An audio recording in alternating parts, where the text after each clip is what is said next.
Oi, gente! Estamos aqui em mais um Quem Pode Ampara, sempre trazendo conteúdos relevantes que contribuem com a causa animal e ambiental.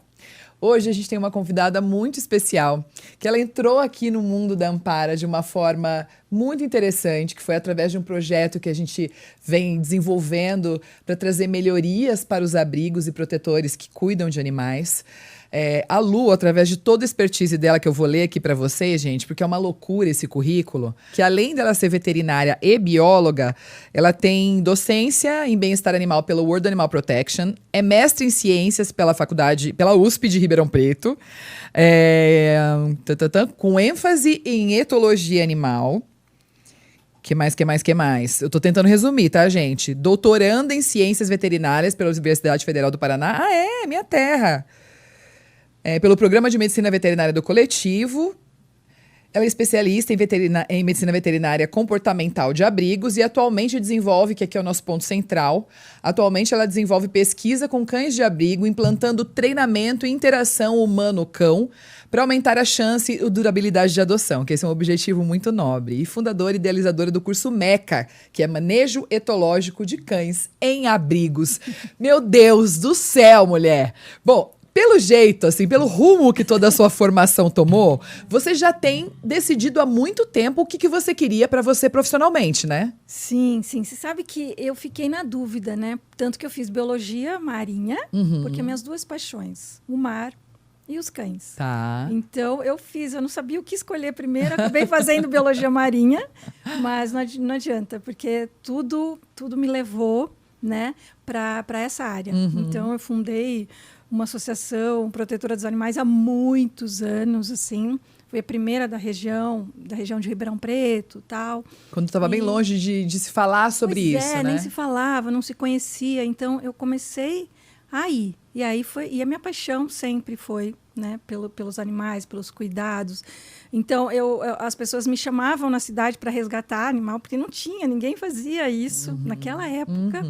Eu já levei lobo-guará para uma reserva de São Carlos, eu já viajei com ouriço, então, assim, eu já fiz muita coisa, mas, assim, a ideia era que eu transformasse todo esse conhecimento, né, em algo que eu pudesse devolver. Então, é isso que eu comecei a minha pesquisa, porque eu sempre fui da área, dedicada aos cães, tanto que eu passei por tudo, né? Então, tudo que você imaginar da área pet eu já fiz. Eu tive hotel, eu tive creche, eu participei, olha para você ter uma ideia, eu participei como handler de exposições lá atrás, fui criadora, mas eu era uma criadora consciente. Eu nunca entregava meus filhotes se não fosse para ficar dentro de casa. Então, assim, eu comecei a mexer com os cães há muitos anos atrás.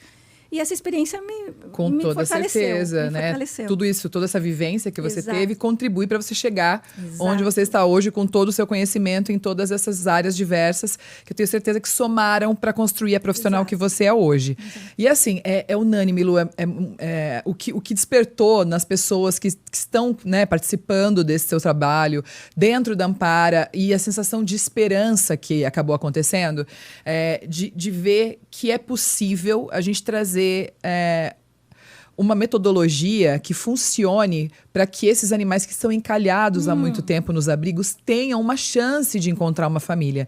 Porque para quem não conhece essa realidade, gente, os animais, eles ficam ali muitas vezes isolados, em baias, eles têm pouquíssimo contato com o humano, mesmo porque a protetora ela não tem condições de dar, né, uma assistência mais, enfim, próxima.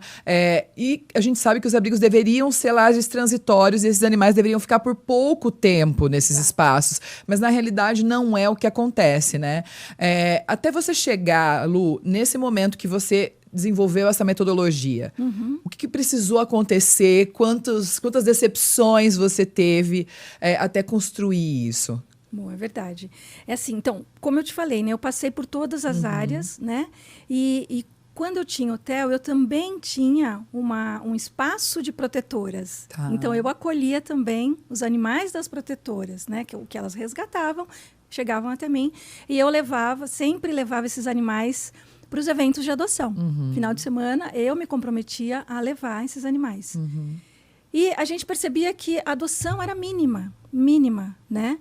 E aí isso me incomodava. Ou quando era adotado, era devolvido, né? Então começou a me incomodar muito. Eu sempre estive nesse meio. E aí eu pensei, eu preciso fazer alguma coisa. Eu preciso entender o porquê dessa devolução, né? E aí foi o pulo do gato, né? Então aí eu larguei tudo, Ju, larguei tudo, vendi tudo, parei tudo para me dedicar à pesquisa. Olha. Porque eu falei, se eu não entender o que está acontecendo, eu não vou conseguir ajudar. De maneira aprofundada, porque assim, né? não adianta eu só ir começar a levar nos eventos e devolver, voltar com a van cheia, aí entendeu? Não é isso. Aquela sensação de enxugar gelo, isso, né? Exatamente isso, enxugar gelo, que a gente, nessa área, a gente conhece muito. Então, eu falei, não, eu preciso fazer algo. E aí, eu vendi tudo e falei, é isso que eu quero, eu vou para a pesquisa. Procurei a minha orientadora na USP de Ribeirão Preto e falei, eu quero trabalhar com isso. Ela, mas o que exatamente? Eu falei, eu quero trabalhar com cães, eu quero entender o que está acontecendo, né? Eu quero trabalhar com essa área. E ela é uma etóloga, mas ela nunca tinha trabalhado com cães. E ela aceitou o desafio, né? Assim, agradeço muito a Patrícia, é uma fofa, e ela aceitou esse desafio. Falei, então tá. Falei, então o que eu vou fazer? Eu preciso ir para fora. Eu preciso conhecer. E eu comecei a pesquisar e ver que as pesquisas demonstravam que 70% dos animais que eram devolvidos eram por conta de maus modos. Comportamental. Entendeu? Então eu falei, não, peraí, então a gente precisa mexer nisso. E aí e a minha paixão sempre foi trabalhar com comportamento, eu queria entender tudo, bem-estar e comportamento. Então, fui para os Estados Unidos, fiz um estágio lá, com 2 pesquisadoras muito conceituadas nessa área da medicina do coletivo. E eu comecei a visitar os abrigos, né, nos Estados Unidos. E aí, lá, eu fui entendendo como é que era, o que eles faziam. Claro que lá, né, tem abrigos que as baias são individuais, né, e os cães são sociáveis, a gente sabe, eles precisam ter contato um com o outro. Mas uma coisa muito interessante me chamou a atenção no abrigo de lá. Eles tinham o que a gente chama de sala de interação. Então, o que é essa tal sala de interação? Sim, isso mesmo. Eu vi lá escrito behavior quando eu fui. Então, eles têm essa sala que as pessoas entram, escolhem os cães, né, para adoção, e levam para essa sala para interagir.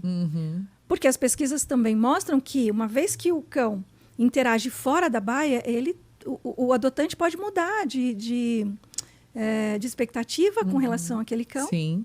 E falar, eu gostei, eu não gostei, é isso mesmo que eu quero, né? E aí eu descobri. E foi bem chocante para mim, porque tinha uma adotante que escolheu 2 cães. E, claro, eles levaram um de cada vez para a sala de interação. E ela adotou o que interagiu com ela. O outro que não se aproximou, que não brincou, porque na sala de interação, a gente joga brinquedo e tal, faz carinho. O que não interagiu com ela não foi adotado. E isso me chamou a atenção, porque no Brasil a gente não tinha isso nos eventos de adoção, né? Você vai para o evento, você escolhe, leva para casa, mas você não conviveu, você não interagiu com ele, né? E foi aí que eu comecei a pensar, eu preciso trazer isso para o Brasil. E aí o meu mestrado foi exatamente para desenvolver um protocolo de interação e um protocolo de treinamento. Porque o treinamento eu sempre tive. Eu fiz um adestramento há muitos anos atrás com os alemães que vieram para o Brasil.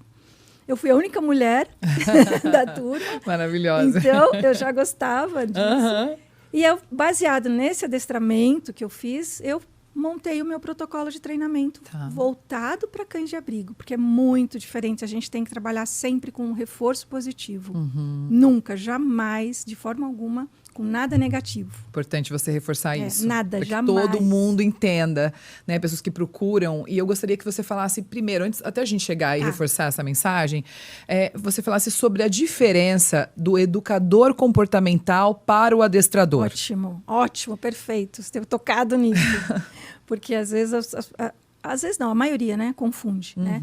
Então, assim, quando você trabalha o comportamento é quando o animal, né, ou a gente está falando de cão aqui, ele está desenvolvendo um tipo de comportamento de acordo com o ambiente que ele está inserido. Isso é a resposta do animal com aquele ambiente que ele vive. Então, isso é comportamento. Então, quando eu vou fazer um atendimento de comportamento, eu vou tratar isso. Eu vou entender o universo que ele está inserido para eu poder tratar e ver o que está acontecendo. Então, quando a gente trata comportamento, a gente faz com que o tutor entenda a linguagem do cão. Então, eu olho, vejo o que o cão está me pedindo e explico para o tutor. Ó, ele precisa disso, você tem que mudar isso. E isso é comportamento. O adestramento é quando eu ensino comandos, por exemplo. Um exemplo, ensino o cão sentar, ensino o cão deitar. Isso é um adestramento. Tá. Então, eu vou modular eu vou ensinar coisas para ele. Eu não vou modular o comportamento. Então, essa é a grande diferença. As pessoas confundem muito isso, né? Às vezes, até quando eu sou chamada, a pessoa fala, eu queria te contratar para você adestrar. Aí eu falo, você pode me passar qual é a sua queixa? Para eu poder entender o que você precisa? E aí ela fala, e é comportamento, não é adestramento. Normalmente é. Essa fase da adaptação, né? Quando chega o animalzinho em casa, ela é totalmente uma questão comportamental.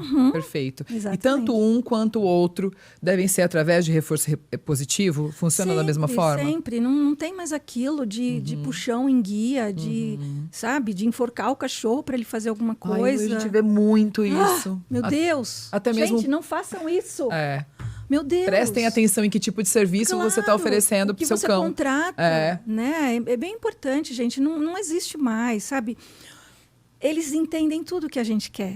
Então, basta pedir com respeito, com educação, sabe? Isso funciona também para passeio, né? Porque é muito comum. Eu fico desesperada. Eu falo, gente... as pessoas, elas falam, meus filhos, né? Porque o brasileiro, em sua maioria, tem mesmo os animais, né? Os cães e gatos como filhos, membros da família, etc. Como que você não se atenta para a forma ou com quem é a pessoa que o seu filho está passeando? Né? Como que é esse passeio? Porque eu assisto situações e eu sempre me pronuncio. Eu falo, gente, uma hora eu vou apanhar na rua. Porque eu não aguento, assim, de ver muitas vezes as pessoas arrastando. E aí tem lá um salsichinha com a pata desse tamanho e tem um cachorro enorme. E você vê que o bicho tá se atropelando nas próprias patas para conseguir andar. Eu fico desesperada, assim. Porque aquele momento que deveria ser prazeroso, agradável, um momento de lazer onde o bicho sai de casa, que é o momento mais esperado do dia, ele acaba sofrendo, vira um sofrimento. Exato. É bem isso mesmo. Tem que tomar muito cuidado. É assim, entendam por que ele está puxando a guia, entendam por que ele está mais para trás. De repente, ele está com medo de alguma situação. Né? Não adianta arrastar. Né? Então, eu preciso realmente entender o que está acontecendo. E, como você disse, tomar cuidado com quem eu contrato, quem eu chamo para passear, né? Tem vários passeadores muito legais, mas tem que tomar muito cuidado. Sim, perfeito. Isso é bem importante. E dentre as suas andanças, Lu, assim, qual a principal diferença que você notou, né, em outros abrigos do mundo e para a realidade que você presencia aqui no Brasil? Então, uma das principais, as de fora, por exemplo, dos Estados Unidos para cá, é que as baias são individuais nos Estados Unidos e aqui a maioria baia coletiva, né? É muito difícil a gente chegar num abrigo e ter um cão só na baia, a não ser os casos de agressividade, os casos de cães que precisam ser trabalhados, né? Que brigam com outros. Mas isso é um diferencial, né? Tá. Mas eu gosto mais dos cães todos juntos, misturados, né? Eles são sociáveis, eles precisam ter amiguinhos, ter colega, mesmo porque a vida no abrigo não é fácil. Sim. Então, se eu estou sozinho, imagina, posso me Fica ainda deprimir, pior. eu posso... Exatamente. Né? Então, esse foi uma grande diferença. Estrutura. A estrutura, né? Claro, né, gente? A estrutura a gente não tem muita por aqui. E o que eu vejo também é a capacitação do pessoal. Que isso é um ponto bem importante. Né? Então, eles têm um pessoal mais, assim, preparados para um atendimento de filhotinhos, para um atendimento de cão idoso, sabe? Então, são capacitações que eu acho importante a gente trazer para a nossa realidade também. Ou até mesmo como lidar com a situação de animais que acabam brigando, né? Porque acontece sempre essa questão do manejo diariamente, né? Você tem que tirar para limpar, é uma rotina ali bem intensa, bem né? Que benefícios você acredita que um abrigo com pessoas bem treinadas podem trazer para essa realidade do dia a dia? Tudo, né, Ju? Porque assim, veja, se eu criar uma logística para o meu abrigo em que eu faço o manejo alimentar, 2 vezes por dia, no mínimo, gente, pelo amor de Deus, tá? Eu sei que tem abrigo que alimenta uma vez só, mas não é saudável para eles. Então, assim, se eu tiver uma logística com manejo alimentar, um manejo higiênico, e incluir nessa logística a interação, os passeios, as brincadeiras, eu vou ter um abrigo mais completo, né? Porque nessa interação, nesse passeio, eu consigo traçar o comportamento desses animais, sabe? E eles precisam disso. Então, por exemplo, tem abrigo que o cão só vive no cimento, né? E quando a gente pensa nos desafios do bem-estar de abrigos, eles precisam testar, sentir novas texturas, novos odores, novos ambientes. Sim. Então, tirar para a grama, sabe? Levar para um gramado, criar uma área que eu possa soltar, né? Então, por exemplo, lavar... Área de convivência, né? Área de convivência, lavar, fazer um manejo higiênico, nunca com os animais dentro das baias. E isso é o que acontece muito no Brasil. Muito. Puxa vida. Das suas histórias, assim, né? Dentre as suas experiências ao longo desses anos, você poderia destacar para a gente algum caso que foi muito complexo, que tenha sido memorável para você, ou enfim, que você tenha corrido algum risco, alguma situação que você possa destacar? Risco, a gente sempre corre. Né? Gente, já estava me contando aqui nos bastidores, olha, vou falar, viu? Tem que ter muita coragem. A gente sempre traz. Eu trago uma lembrancinha sempre de cada abrigo que eu vou. Mas é assim, tem casos que, para mim, é muito gratificante quando eu consigo tirar um animalzinho que está sozinho, solitário, triste, que eu consigo trazer ele para uma socialização com outros animais, para que ele possa viver na baia, dividindo aquela alegria com outros. Então, isso para mim é gratificante quando eu saio da capacitação de um abrigo e eu consegui fazer isso, né? Então, socializar, por exemplo, eu fiz isso agora no final do ano, socializar pitbulls, assim, que é a coisa mais linda do mundo e que é difícil, não é fácil. Não é fácil. Né? Então, quando você sai do abrigo e todo mundo vendo aquela socialização e depois que acontece a alegria dos dois brincando, saindo correndo, a alegria dos colaboradores também de ver que aquilo é possível, né? E aprender a fazer aquilo. Sim. Então, eu acho que isso, sabe, socializar, interagir. Você falou, interessante você falar agora, né, dessa questão do pitbull, e tem algumas raças que realmente, né, a gente pode dizer que não é para qualquer um. Não é para qualquer um. Né? Gostaria que você falasse para as pessoas sobre isso, Lu, porque, de fato, tem animais que têm especificidades que precisam ser levadas em conta. Com certeza. Né? Eu sou leiga, mas, assim, pela convivência que a gente tem, a gente já consegue perceber a diferença neles. Exato. Assim, porque, assim, quando o animal chega no abrigo, se você, às vezes, principalmente se ele foi resgatado na rua, você não conhece o histórico dele. Você não sabe como ele chegou até lá. Então, vamos falar de pitbull, por exemplo, né? Então, teve um caso de um pitbull que chegou num abrigo por mordedura, por atacar as pessoas na rua. Ele estava na rua atacando todo mundo e atacando feio mesmo. Então, ele foi resgatado, foi levado. E esse pitbull, eu quis socializá-lo. Falei, não é possível que ele é assim, né? Vamos entender o porquê, tá? Então, claro, a gente tem que começar um trabalho, não acontece em 1 dia, 2, né? Um trabalho demorado, mas é um caso que você precisa conhecer, então precisa ser um expertise para saber. Quando eu tirei ele da baia, e levei ele, claro, para um lugar, eu nunca vou entrar na baia de um cachorro agressivo, né? Eu vou pedir, a gente tira ele da baia e coloca numa área. Então, quando eu pedi para tirar e levar ele para lá, a primeira coisa que ele fez foi voar em mim. Realmente foi, né? Eles saltam. Sim, eles saltam. Eles A ideia é pegar... Isso, no pescoço da gente, tá? Então, eu virei, me protegi e falei, não, né? E já estava com o petisco na mão. Então, esse é o truquezinho, tá, gente? O petisco sempre ali. Ele já pegou o petisco e eu fui conhecendo. Então, eu tinha deixado brinquedos na área. Então, a ideia era começar a interagir com ele, fazer o protocolo de interação. Né? O protocolo chama Protocolo de Interação Humano-Cão. Então, ele tinha que sentir o contato humano. Então, foi isso que aconteceu. Eu comecei a interagir com ele e tal. Então, eu não passava mais que 10 minutos ali com ele. Já levava para a baia de novo. Depois, no dia seguinte, tirava de novo. E comecei. Quando eu comecei a ter intimidade com ele, eu comecei a entender qual era o comportamento dele. E eu vi que ele não era um cão que poderia ter risco de ser adotado, né? E aí eu comecei a chamar mais pessoas para a área de interação. Claro que as pessoas tinham medo de entrar no início, mas como era um cão que eu conseguia controlar, porque ele me obedecia muito, depois que tem essa interação e respeito mútuo, ele te escuta, né? Então não foi nada com braveza, nada, é respeito, só isso. Então eu comecei a chamar as pessoas e quando ele ia, eu falava não, ele chama Brad Pitt. Lindo, maravilhoso. Lindo. Eles são muito lindos. Lindo. Né? E aí ele começou a interagir com mais pessoas, tá? Então aí ele estava pronto para adoção. Claro que ele tinha que ser filho único, que eu também testei ele com outros cães, não deu certo. Então ele tinha que ser filho único e de pessoas que conheciam mesmo a raça, que gostam da raça, que tem respeito pela raça, sabe? E esse preparo também é importante, Lu? Porque também não pode ser qualquer tutor, né? Não, exatamente. É o preparo.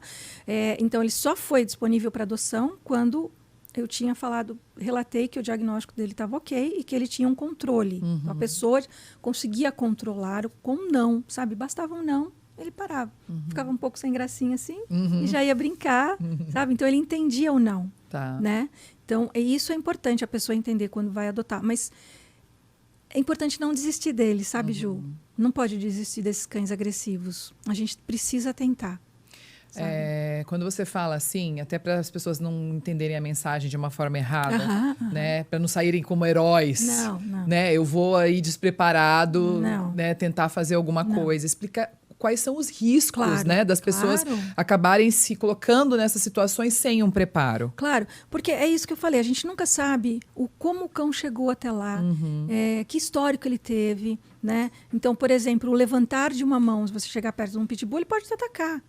Então, é importante que as pessoas... Qualquer movimento brusco, Exato. Que as pessoas que vão querer trabalhar precisam ser preparadas para isso, precisam ser capacitadas, entender o comportamento, entender a leitura corporal do cão, que ele conta tudo pra gente.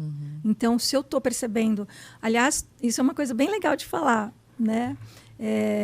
Quando o cão está abanando a cauda, todo mundo acha que ele está feliz. Nem todo abanar de cauda é um bom sinal. Significa uma boa coisa. Tá. Importante, ó. Muito importante, é muito importante. Muita gente já levou mordida porque ele estava abanando o rabo e levou mordida, tá? Então, eles sinalizam com o corpo todo e a cauda. Então, por exemplo, uma cauda... Aquele cão que abana o corpo inteiro, né? Beleza. Se contorce. Esse é o cara legal. Esse é o cara legal. Você pode pegar no colo, você pode fazer tudo.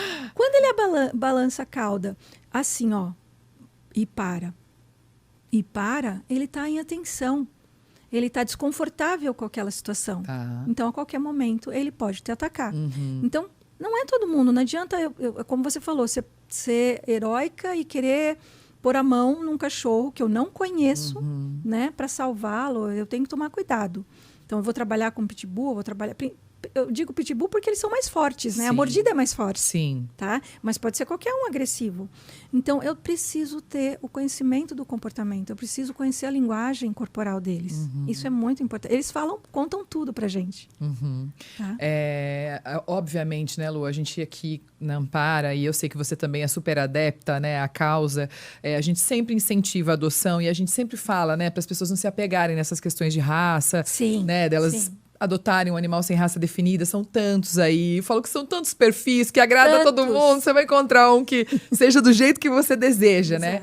Mas se ainda assim a pessoa ela realmente fizer muita questão e ela tem... Porque, infelizmente, durante um período, existe a questão das modas que se renovam, né? Sim. A raça da moda. Lá atrás, a gente tinha a questão do Doberman, né? Que também foi um período... São os assassinos da vez. Exato. Sim. Fala um pouco sobre isso. Sim, Existe isso, os assassinos da vez, né? Então, por exemplo, para você ter uma ideia, o pastor alemão já foi assassino da vez. Olha! Né? Então, lá atrás, veio assim, tinha o Doberman, né?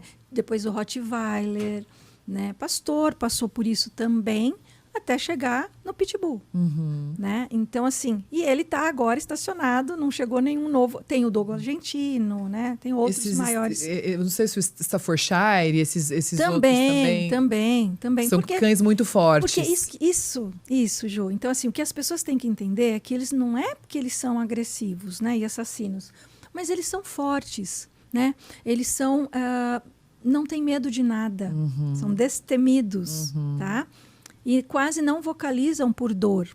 São resistentes, tá? Então, o Pitbull, por exemplo, ele foi criado mistura de 3 raças fortíssimas, né? Você sabia que tem Bulldog inglês no Pitbull? Não sabia. E você sabia que o Bulldog inglês era, antigamente, pastor de gado? Sim, isso eu sabia. Então, pelo impulso, né? Então, da onde vem o impulso do Pitbull? Vem do Bulldog inglês. Então, às vezes, a mordida do Bulldog inglês também não é fácil. Eu tenho uma cicatriz de Bulldog Tem uma inglês. lembrança. Tem uma lembrancinha de um Bulldog inglês. Né? Então, assim, a parte de assassino da vez, tudo vai depender de como você lida com esse animal. Qualquer um pode ser um cão agressivo desde que você não trate com respeito. Né? Então, por exemplo, se você... Vamos dar um exemplo. Vamos pegar um poodle. Vamos pegar um piquititico. Um vira-latinha pequenininho. Sim. Normal. Tá. Deixe ele isolado num corredor. Só abre a porta para dar ração, para pôr a água. Tá? E fica lá. Ai, que dó. Exato. Ele vai ser agressivo. Ele tem que ter uma resposta de defesa. Essa é a resposta dele. Ele não tem carinho, ele não sabe o que você vai fazer com ele. Ai, nem fala que eu choro. Mas é isso, sabe? Ai, então, Deus. qualquer um pode ser o assassino da vez, desde que não seja tratado com respeito. Eu acho que é uma mistura de coisas, né? Porque tem as características em si do próprio animal. Sim, que podem porque contribuir, é forte, exato ou não, para isso. Tem a forma com que ele é criado, que eu tenho certeza que isso é o que faz mais diferença, né? Em todas essas... questões que envolvem, né? E o preconceito, né? Todas as desinformações que existem aí, que as pessoas muitas vezes acabam adotando como verdades, né? Isso, exato.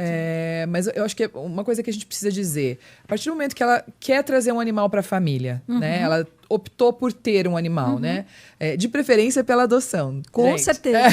Vamos adotar. Optou por adotar, né? Aí a família toda está num consenso. Sim, que exato. É importante todos estarem num consenso. Guarda responsável. O que a pessoa precisa fazer a partir de então? Para se preparar para receber esse animalzinho em casa? Boa. Bom, primeiro é isso que você falou. Todo mundo tem que estar de acordo, perfeito, né? Guarda responsável, pensar em todos os gastos, coisas que vai ter, né? Para nunca abandonar. E assim, a gente tem que lembrar, principalmente os cães que a gente está tirando do abrigo e está adotando, ele está chegando para um ambiente novo, novíssimo para ele, né? Aquilo é novidade, tá? E eu peço que os novos tutores, os novos adotantes tenham paciência. Essa é a palavra. Tá? Paciência. Eu preciso dar um tempo para ele se ambientar, sabe? E existe uma pesquisa, Ju, que mostra que os cães precisam de até 3 meses para se adaptar, para realmente se sentir em casa. Tá? Então é legal que tem uma coisinha mostrando como o cão fica nos primeiros 3 dias que ele chega. Então, o que acontece? Ele pode não comer, ele pode não usar o banheiro, ele pode não beber água, ele pode ficar escondidinho, ele só vai sair daquele lugarzinho, às vezes embaixo de uma mesa, tal, quando você vai dormir. Porque ele se sente seguro e vai explorar o ambiente novo que ele está. Tá, isso 3 dias. Depois de 3 semanas, ele já começa a ficar mais confiante, sabe? Começa a entender que ele tem a raçãozinha, tem a aguinha. Começa a entender que ele está morando numa casinha nova, que tem a família dele, tá? E só com 3 meses, claro que isso não é uma receita de bolo, mas uma estimativa, assim, ele consegue entender que aquele é a nova família dele, a nova casinha dele. Então, às vezes, eu às vezes sou chamada para falar, olha, eu vou devolver porque ele não está comendo, ele não está bebendo. Aí, calma, vamos entender como ele está, aonde ele está, entendeu? E eu explico toda essa situação de como eu sempre faço o tutor entender como o cão está sentindo. tá? Eu sempre falo a linguagem do cão. Uhum. E aí as pessoas falam, nossa, é verdade, puxa vida, não sabia, tal. Então, uma assessoria pós-adoção, Ju, dos abrigos é muito importante. Faz toda a Sabe? diferença, Acompanhar a adoção faz toda a diferença.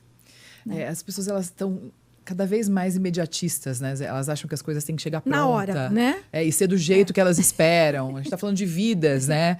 O que você falou, não sabe os traumas, o que esse animal passou Exato. até chegar ali naquela casa, o estranhamento, né? A adaptação. Sejam pacientes, empáticos, né? Existe aquela ansiedade. Ai, mas você não tá se adaptando, acho que ele não tá gostando e tal. E você não deu um prazo mínimo, né? As pessoas querem devolver porque acham que ele tá triste, por exemplo. Mas calma, espera, ele não tá triste. Eu sempre falo, com certeza, aí tá melhor do que no abrigo. Ah, sem dúvida. Eu sempre falo sem isso. Dúvida. Essa é a maior certeza que as pessoas podem ter. Não é? Né? E eles às vezes me perguntam, mas ele tá feliz mesmo? Eu com certeza tá. Lu, infelizmente no Brasil a gente vê uma linha muito tênue que divide a questão da acumulação e da proteção, né? Você também provavelmente já teve experiência com algum caso de acumulador, e como foi isso? Aham. É bem complicado mesmo isso no Brasil, né? A gente teve um caso em Curitiba de uma acumuladora, só num lugar, ela tinha 2 lugares, só em um lugar tinha 300 animais, 300 cães, era só cães ali, tá?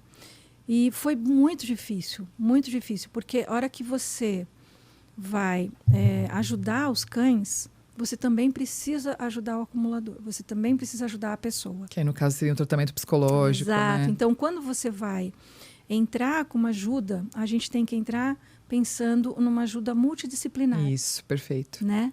Porque não é só o animal que precisa daquela ajuda. Perfeito. Né? Porque o acumulador, ele não entende. Então, não adianta você ir lá, aí de novo, enxugar gelo, que é você ir lá, eu vou lá retirar esse animal de lá. Ela vai colocar outro no lugar. Eu vou levar um saco de ração. Não dá para dividir para 300, né? Então, a gente começa a ajudar e começa a ficar desesperado. Então, precisa agir. E, nesse caso, teve ajuda da Prefeitura Municipal, do Ministério Público, de psicólogo. Então, assim, foi uma ajuda, assim. E a gente foi chamada lá para fazer um diagnóstico antes de se estourar, né, esse lugar, para fazer um diagnóstico de maus tratos, né? Então, a gente fotografamos escondido, né? Analisamos como estavam aqueles animais. Então, foi o grupo da Medicina Veterinária do Coletivo, da Universidade Federal do Paraná, e a gente fez esse diagnóstico para o Ministério. Então, é bem difícil, mas Era necessária a interdição. Era necessária a interdição, entendeu? E hoje esses animais, quem assumiu foi um instituto de lá, né? E eu tive o prazer de capacitar esses animais e esses voluntários do instituto lá. Então, hoje eles estão com 100 animais de 300. Né? Então, precisam ainda muita coisa ser feita, mas o lugar já está lindo, está maravilhoso, está tudo limpinho, existe o manejo certinho. Né? Essa protetora hoje tem uma outra consciência. Ela está no processo. Pensando ainda, está trabalhando, né? Ela precisa entender, porque na cabeça dos protetores, Ju, eles estão ajudando. Eu não tenho a menor acumuladores, dúvida disso. Sim. Desculpa, acumulador. Eles estão ajudando, eles estão fazendo a coisa certa. Né? No coração deles, eles precisam pegar mais um animal. Isso. Ficar ali debaixo da asa deles, porque eles acreditam que vai ser mais bem cuidado do que se estivesse em outro lugar. Exato, mas eles precisam entender que, por exemplo, maus tratos é crime. Então, ela foi penalizada. Mesmo ela... Difícil para ela entender que ela não estava fazendo mal, mas ela estava. Sim. Então, acumulador é muito difícil e deve ser tratado, deve ser olhado com muito cuidado. Né? Com muito cuidado, com muita empatia, Isso, né, Lu? Porque exatamente. é o que você falou. Muitas vezes, né, acho que nesses anos também do lado de cá, nessas nossas vivências e ajudas, né, nos protetores cadastrados. Quando a gente olha para o universo assim, né, do terceiro setor, né, das ONGs, a causa animal ela é a mais informal, né, e é de pessoas que são mais carentes e que não tem nenhum tipo de ajuda, não existe formalidade, profissionalismo nessa questão de, né, ter estrutura, ter recurso. Elas vão fazendo conforme elas conseguem, muito além, na verdade, do que elas conseguem. E isso sempre foge do controle. Exato. Né? Porque é muito isso. Ai, já me falaram uma vez, eu esqueci o nome, que é uma coisa que fala, tipo, como se fosse uma síndrome de um coração grande. Sim. Eu falei, nossa, isso é lindo, porque define, mas ao mesmo tempo é o que arruina a vida delas. Isso, atrapalha. Né? Exato. Porque é muito essa questão de eu não dou conta, mas mesmo assim eu vou fazer porque eu não sei dizer não. Isso. Né? Isso. Enfim, é muito complexo e a gente tem isso assim aos montes, triste, né? Espalhado pelo Brasil e infelizmente iniciativa pública não existe praticamente nenhuma, né? É uma causa que precisa ser olhada. Né? Você falou uma coisa bem importante, né? Se for ver toda a causa animal, não existe porque o poder público não faz a parte deles. É isso. Simples assim. É omissão. Entendeu? Até mesmo, então, para um trabalho como esse, mais uma vez, a gente está aqui na bolha de São Paulo, né? Onde as coisas acontecem. Né? E mesmo assim, está aquém do que a gente gostaria. Mas quando a gente fala de Brasil, né? Dessas regiões mais carentes, onde um trabalho como o seu, muitas vezes, né, não tem ninguém que saiba fazer, ou que ninguém tem acesso, o ideal seria realmente que a gente conseguisse levar né, essa metodologia para o Brasil todo. É isso que você espera? Ju, eu tenho um sonho. Posso revelar aqui? Por favor. Eu não sei se eu posso, mas eu tenho um sonho. Eu tenho um sonho. Eu queria conseguir um motorhome. Esse é meu sonho. Olha... Porque, sério, o que eu posso fazer com o motorhome? Eu posso viajar o Brasil todo e capacitar todo mundo. E socorrer esses animais que estão ali, vivendo. Ô, Lu, você não fala duas vezes aqui não, que a gente vai providenciar, hein? É verdade, é verdade. Porque toda vez que eu vou capacitar, eu sinto falta de dar continuidade de onde eu estou. Sabe? E nos lugares mais remotos. Porque... por exemplo, para você adquirir o curso, você tem que pagar. Mas se eu tiver quem me banque, sabe, para levar, pronto, a minha mão de obra será dada, entendeu? Esse é meu sonho. Que eu puder, eu quero capacitar. Tanto que a louca aqui, no meu doutorado, eu disse assim, eu escrevi no meu projeto de doutorado que eu iria capacitar um abrigo pelo menos um abrigo em cada região do Brasil. Né? Falta centro-oeste e norte. Olha. O resto já capacitei tudo. Vamos providenciar isso. Então eu preciso chegar Quem estiver assistindo e quiser apoiar esse projeto, por favor. O meu sonho é isso, é ter um motorhome, porque eu consigo viajar com os meus filhos também, de 4 patas. Sim. Que toda vez que eu viajo, eles ficam no hotelzinho. Então, eu viajo com eles e vou capacitando todo mundo. Aí não tem limite. Quem sabe adotando alguns animais pelo caminho. Não tem fronteira. É exatamente isso. Então, para quem está assistindo, né, e quer contribuir, e também para que a gente entenda e possa saber vender essa ideia, por que a sua metodologia é tão eficiente, Lu? Conta pra gente. Então, lembra que eu falei do meu estudo, né? Que eu fui para os Estados Unidos, fiz estágio. Eu vi essa sala de interação, né? E isso me chamou muita atenção. Porque eu pensei o seguinte, então eu preciso preparar os cães para que eles possam ser adotados e não devolvidos. Olha, se eles são devolvidos por maus modos, vamos prepará-los, né? Vamos educá-los. E aí, quando eu pratico a interação humano-cão, eu devolvo para esse animal o contato humano que ele deixou de ter, que ele está largado no abrigo ou que ele chegou lá por maus tratos, né? Por ter sido espancado por algum... Nem vou falar o nome, né? E aí eu devolvo essa credibilidade para esse cãozinho para dizer assim, puxa, então o humano é legal, né? E aí ele volta a acreditar. Ele volta a acreditar, tá? E aí o que eu fiz? Eu testei essa sala de interação em eventos de adoção. Foi muito interessante, né? Claro que eu tive assim, me pegou bem na época da pandemia, então eu não pude testar em vários eventos porque foi proibido. Mas o que eu consegui testar o efeito foi muito grande. Então, para você ter uma ideia, eu levei 12 cães para o evento de adoção, bonitinho, 12. 6 treinados, 6 que passaram pelo protocolo e 6 que não passaram pelo protocolo. E as pessoas escolhiam, como em qualquer evento de adoção, e eu bolei uma salinha de interação. Né, para testar. Então, o que acontecia? A pessoa ia lá, escolhia, como sempre, eu falava, você pode ir lá na salinha de interação que eu vou levar o animalzinho até você. Tá bom, eu entrava lá. Então, o que eu percebia? E ninguém sabia que estava me ajudando no evento, quem era treinado, quem não era, porque senão isso era um viés poderia interferir na minha pesquisa, tá? Que foi do mestrado. Então, quando eu levava, as pessoas tentavam interagir. E aquele cão que não tinha passado pelo protocolo não interagia, fugia. Teve uma cachorrinha que pulou o cercadinho porque ela estava com tanto medo, né? E aí, quando eu levava o cão que era treinado, ele interagia, ele fazia os comandinhos, ele queria contato, ele chegava perto e ele era adotado. Então, no meu trabalho, eu tive o resultado prático que você consegue ver. Resultado prático, né? E é isso, eu gosto de fazer pesquisa prática, Ju. Eu não sou aquela pesquisadora que fica... no mundo das ideias. Não, eu ponho a mão na massa. Maravilhoso. E aí é isso que acontece. Então, quando eu faço o protocolo de interação, eu aumento... É assim, quando a gente aumenta a sociabilidade dos cães, com certeza eu aumento a taxa de adoção. Isso é comprovado. Tá? Então, é isso que o protocolo traz. E o treinamento veio como um bônus, porque eu falei, já que eu vou fazer a interação, eu vou entregar o cão prontinho. Né? Então, o cão que anda junto, que sabe passear na guia, né? Porque ele chega no abrigo, ele não sabe fazer nada às vezes. Né? Ele viveu na rua, por exemplo. Então, ele sabe andar na guia, ele sabe sentar, ele sabe deitar, ele sabe ficar. Né? Porque às vezes eu vou fechar uma porta, fica, ele sabe. E aí pronto. Então...